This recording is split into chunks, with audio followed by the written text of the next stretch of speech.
ಮರ್ಯಾದೆ ಇಲ್ದಿರೋ ಟೀಮ್ನಲ್ಲಿ KL ರಾಹುಲ್ ಆಡೋದು ಬೇಕಾಗೇ ಇಲ್ಲ. ನಿಮ್ಮನ್ನು ರಿಟೈನ್ ಮಾಡ್ಕೊಳ್ಳಿ ಅಂತ ಯಾವನು ಕೂಡ ಕೇಳೋದು ಇಲ್ಲ. ಯಾಕಂತಂದ್ರೆ IPLನಲ್ಲಿ LSG ಒಂದೇ ಅಲ್ಲ ಫ್ರಾಂಚೈಸಿ, LSG ಒಂದೇ ಅಲ್ಲ ಟೀಮು, ಸಾಕಷ್ಟು ಟೀಮ್ಗಳಿದೆ. ಸಾಕಷ್ಟು ಟೀಮ್ಗಳು ಕೂಡ KL ರಾಹುಲ್ ಅವರನ್ನ ಟೀಮ್ಗೆ ಸೇರಿಸಿಕೊಳ್ಳೋದಕ್ಕೆ ತುದಿಗಾಲಲ್ಲಿ ನಿಂತಿದ್ದಾರೆ.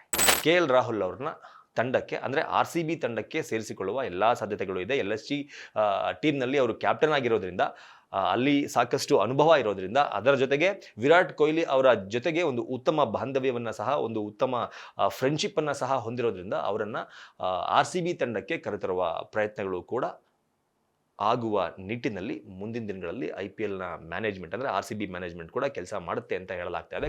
ಹಾಯ್, ಎಲ್ರಿಗೂ ನಮಸ್ಕಾರ. ನೀವು ನೋಡ್ತಾ ಇದ್ದೀರಾ ಸ್ಪೀಡ್ ಪ್ಲಸ್ ಕರ್ನಾಟಕ. ನಾನು ನಿಮ್ಮ ಮಂಜು ಗೌಡ. ಟೆಸ್ಟಲ್ಲಿ 50 ಮ್ಯಾಚ್ ಆಡಿದ್ದಾರೆ, ಒನ್ ಡೇನಲ್ಲಿ 75 ಮ್ಯಾಚ್ ಆಡಿದ್ದಾರೆ, T20 ಇಂಟರ್ನ್ಯಾಷನಲ್ 72 ಮ್ಯಾಚು, IPL ಕರಿಯರ್ನಲ್ಲಿ 130 ಮ್ಯಾಚು. ಟೆಸ್ಟ್ ಕ್ರಿಕೆಟ್ನಲ್ಲಿ 2863 ರನ್ನು, ಒನ್ ಡೇ ಇಂಟರ್ನ್ಯಾಷನಲ್ ಕ್ರಿಕೆಟ್ನಲ್ಲಿ 2820 ರನ್ನು, T20 ಇಂಟರ್ನ್ಯಾಷನಲ್ಲಿ 2265 ರನ್ನು, IPL ಕರಿಯರ್ನಲ್ಲಿ 4623 ರನ್ನು. ಟೆಸ್ಟಲ್ಲಿ 800, ಒನ್ ಡೇನಲ್ಲಿ 700, T20ನಲ್ಲಿ 200, IPLನಲ್ಲಿ 400. ಇದು ಯಾರು ರೆಕಾರ್ಡ್ ಅಪ್ಪ ಅಂತಂದರೆ ಕರ್ನಾಟಕದ ಹೆಮ್ಮೆಯ ಕ್ರಿಕೆಟ್ ಪ್ಲೇಯರ್ KL ರಾಹುಲ್ ಅವರ ರೆಕಾರ್ಡ್.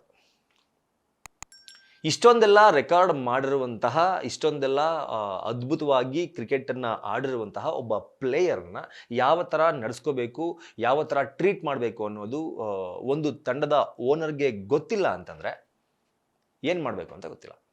ಮೊನ್ನೆ LSG ತಂಡ ಸನ್ರೈಸರ್ಸ್ ಹೈದರಾಬಾದ್ ತಂಡದ ಮೇಲೆ ಹೈದರಾಬಾದ್ನಲ್ಲಿ ನಡೆದಂತಹ ಮ್ಯಾಚ್ನಲ್ಲಿ ಹೀನಾಯವಾಗಿ ಸೋಲ್ತಾರೆ. ಓಕೆ, ಗೇಮ್ ಅಂದರೆ ಅದೇ, ಗೇಮ್ ಅಂದರೆ ಸೋಲು ಗೆಲುವು ಎರಡೂ ಕೂಡ ಇದ್ದಿದ್ದೆ. ನಮ್ಮ RCB ಟೀಮ್ನೇ ತಗೊಳ್ಳಿ, ನಾವು ಗೆಲ್ತಾರೆ, ಈ ವರ್ಷ ಕಪ್ ಹೊಡಿತಾರೆ, ನೆಕ್ಸ್ಟ್ ವರ್ಷ ಕಪ್ ಹೊಡಿತಾರೆ ಅಂತ ನಾವೊಂದು 15-16 ವರ್ಷದಿಂದ ವೆಯ್ಟ್ ಮಾಡ್ಕೊಂಡು ಬರ್ತಾನೆ ಇದ್ದೀವಿ. ಆದರೂ ಕೂಡ ಅವ್ರು ಇವತ್ತರೆಗೂ ಆ ಕಪ್ಪನ್ನು ಎತ್ತಿ ಹಿಡಿಯೋಕ್ಕಾಗಿಲ್ಲ. ಹಂಗಂತ ನಾವು ನಮ್ಮ ಟೀಮ್ನ ಬಿಟ್ಕೊಡಲ್ಲ. ನಮ್ಮ ಮ್ಯಾನೇಜ್ಮೆಂಟ್ ಕೂಡ ಅಷ್ಟೇ ಟೀಮ್ನ ಬಿಟ್ಕೊಡಲ್ಲ. ಈ ತರಹದ ಘಟನೆಗಳು ನಮ್ಮ RCB ಮ್ಯಾನೇಜ್ಮೆಂಟ್ ಕಡೆಯಿಂದ ಆಗಲಿ, ಬೇರೆ ಯಾವುದೇ ಮ್ಯಾನೇಜ್ಮೆಂಟ್ ಕಡೆಯಿಂದ ಆಗಲಿ ನಡೆದಂಥದ್ದು ತುಂಬ ಕಮ್ಮಿ. RCB ಮ್ಯಾನೇಜ್ಮೆಂಟ್ ಕಡೆಯಿಂದ ನಡೆದೇ ಇಲ್ಲ ಅಂತಲೇ ಅನ್ಕೊಳ್ಳಿ. ಆದರೆ ಆ ಒಂದು ಮ್ಯಾಚ್ನಿಂದ, ಆ ಒಂದು ಮ್ಯಾಚ್ನ ಸೋಲಿನಿಂದ, ಆ ಒಂದು ಮ್ಯಾಚ್ನ ಹೀನಾಯವಾಗಿ ಸೋತರು ಅನ್ನುವ ಒಂದೇ ಒಂದು ಕಾರಣಕ್ಕೆ LSG ತಂಡದ ಓನರ್ ಸಂಜೀವ್ ಗೋಯಂಕ ಏನಿದ್ದಾರೆ, ಅವರು KL ರಾಹುಲ್ ಅವರನ್ನು ನಿಂದಿಸುವ ನಿಟ್ಟಿನಲ್ಲಿ, ನಿಂದಿಸುವ ರೀತಿಯಲ್ಲಿ ಪಿಚ್ನಲ್ಲೇನೆ, ಸ್ಟೇಡಿಯಂನಲ್ಲೇನೆ ಅವರನ್ನು ನಡೆಸಿಕೊಂಡಂತಹ ರೀತಿ ಇದೀಗ ಎಲ್ಲರ ಕಣ್ಣನ್ನು ಕೆಂಪಾಗುವಂತೆ ಮಾಡಿದೆ. ಅಂದರೆ ಕೋಪ ತರಿಸಿದೆ. ಅದರಲ್ಲೂ ಕರ್ನಾಟಕದ ಮಂದಿಗೆ ಸಿಕ್ಕಾಬಟ್ಟೆ ಕೋಪವನ್ನು ತರಿಸಿದೆ. ಸಂಜೀವ್ ಗೋಯಂಕ ಅರ್ಥ ಮಾಡ್ಕೋಬೇಕು, ನಿಮ್ಮ ಹತ್ರ ದುಡ್ಡಿದೆ, ದುಡ್ಡಿರೋದಕ್ಕೆ ನೀವು ಟೀಮ್ ತೊಗೊಂಡಿದ್ದೀರಾ. ಆದರೆ ನೀವು ಯಾವತ್ತೂ ಕ್ರಿಕೆಟರ್ ಆಗೋಕ್ಕಾಗಲ್ಲ. ಆ ಟ್ಯಾಲೆಂಟ್ ನಿಮ್ಮಲ್ಲಿಲ್ಲ, ಬರೀ ದುಡ್ಡು ಮಾತ್ರ ನಿಮ್ಮ ಹತ್ರ ಇರೋದು. ಆದರೆ KL ರಾಹುಲ್ ಹಂಗಲ್ಲ. KL ರಾಹುಲ್ ಹತ್ರ ದುಡ್ಡು ಇದೆ, ಟ್ಯಾಲೆಂಟು ಇದೆ. ಮುಂದೊಂದು ದಿನ ಮನ್ಸು ಮಾಡಿದ್ರೆ ನಿಮ್ಮ ಥರನೇ ಯಾವುದಾದ್ರೂ IPL ಟೀಮ್ನ ಖರೀದಿ ಮಾಡಿ IPLನಲ್ಲಿ ಭಾಗವಹಿಸೋ ತಾಕತ್ತು ಕೂಡ KL ರಾಹುಲ್ಗೆ ಇದೆ. ಒಂದೇ ಒಂದು ಮ್ಯಾಚ್ನಿಂದ ಆದಂತಹ ತಪ್ಪಿನಿಂದ, ಒಂದೇ ಒಂದು ಮ್ಯಾಚ್ನ ರಿಸಲ್ಟ್ನಿಂದ ಒಬ್ಬ ವ್ಯಕ್ತಿಯನ್ನು, ಒಂದು ಟ್ಯಾಲೆಂಟನ್ನು, ಒಬ್ಬ ಪ್ಲೇಯರನ್ನು, ಒಬ್ಬ ಸ್ಪೋರ್ಟ್ಸ್ಮನ್ನನ್ನು ಈ ರೀತಿ ನಡೆಸ್ಕೊಳ್ಳೋದು ನಿಜವಾಗ್ಲೂ ಸರಿಯಲ್ಲ. ಅದರ ಜೊತೆಗೆ ಮುಂದಿನ ಮ್ಯಾಚ್ಗಳು ಏನಿದೆ, LSGಯ ಮುಂದಿನ ಮ್ಯಾಚ್ಗಳು, ಮಿಕ್ಕಿಳಿದ ಎಲ್ಲ ಮ್ಯಾಚ್ಗಳಿಗೂ ಕೂಡ KL ರಾಹುಲ್ ಅವರನ್ನು ಕ್ಯಾಪ್ಟನ್ಸಿಯಿಂದ ಕೆಳಗಿಳಿಸುವಂತಹ ಕೆಲಸಗಳು ಆಗ್ತಾ ಇದೆ ಅನ್ನೋ ಸುದ್ದಿ ಕೂಡ ಕೇಳಿಬರ್ತಾ ಇದೆ. ಅದು ನೆಕ್ಸ್ಟ್ ಮ್ಯಾಚ್ ಆಗುವಾಗ ಗೊತ್ತಾಗುತ್ತೆ KL ರಾಹುಲ್ ಅವರು LSG ತಂಡದ ಕ್ಯಾಪ್ಟನ್ ಆಗಿ ಇರ್ತಾರಾ ಅಥವಾ ಇಲ್ವಾ ಅಂತ. ಅದರ ಜೊತೆಗೆ LSG ತಂಡದ ಓನರ್ 2025ರ ಮೆಗಾ ಹರಾಜು ಏನಿದೆ, IPLನ ಹರಾಜು, ಆ ಹರಾಜಿನಲ್ಲಿ KL ರಾಹುಲ್ ಅವ್ರನ್ನ ರಿಟೈನ್ ಮಾಡ್ಕೊಳ್ಳೋದಕ್ಕೆ ರೆಡಿ ಇಲ್ಲ ಅನ್ನುವ ಸುದ್ದಿ ಕೂಡ LSG ತಂಡದ ಮೂಲಗಳಿಂದ ತಿಳಿದು ಬಂದಿದೆ. ಬೇಕಾಗಿಲ್ಲ.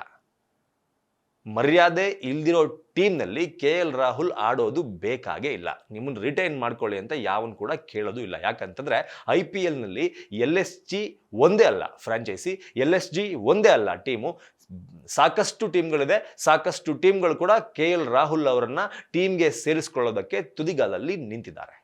ಯಾವುದಾದ್ರೂ ಒಂದು ಟೀಮಲ್ಲಿ ಅವರು ಆಡ್ತಾರೆ, ಯಾವುದಾದ್ರೂ ಒಂದು ಟೀಮು ಅವರನ್ನು ಒಂದು ಒಳ್ಳೆ ಬಿಡ್ ಮಾಡಿ ತನ್ನ ತಂಡಕ್ಕೆ ಸೇರಿಸ್ಕೊಳ್ಳುತ್ತೆ. LSGಲೇ ಆಡಬೇಕು, ಓನರ್ ಏನೋ ದುಡ್ಡು ಕೊಟ್ಟಿದ್ದಾರೆ, ಓನರ್ ಏನೋ ಫ್ರಾಂಚೈಸಿ ತೊಗೊಂಡ್ಬಿಟ್ಟಿದ್ದಾರೆ ಅನ್ನೋ ಕಾರಣಕ್ಕೋಸ್ಕರ ಅವ್ರು ಹೇಳಿದನ್ನೆಲ್ಲ ಕೇಳಿಸ್ಕೊಂಡು, ಅವ್ರು ಹೇಳ್ದಂಗೆಲ್ಲ ಕೇಳಿಕೊಂಡು, ಅವ್ರ ಹತ್ರ ಬೈಸ್ಕೊಂಡು ಮತ್ತೆ ಅಲ್ಲೇ ಹೋಗಿ ಆಡಬೇಕು ಅನ್ನೋ ಅವಶ್ಯಕತೆ KL ರಾಹುಲ್ ಅವ್ರಿಗೆ ಇಲ್ಲ.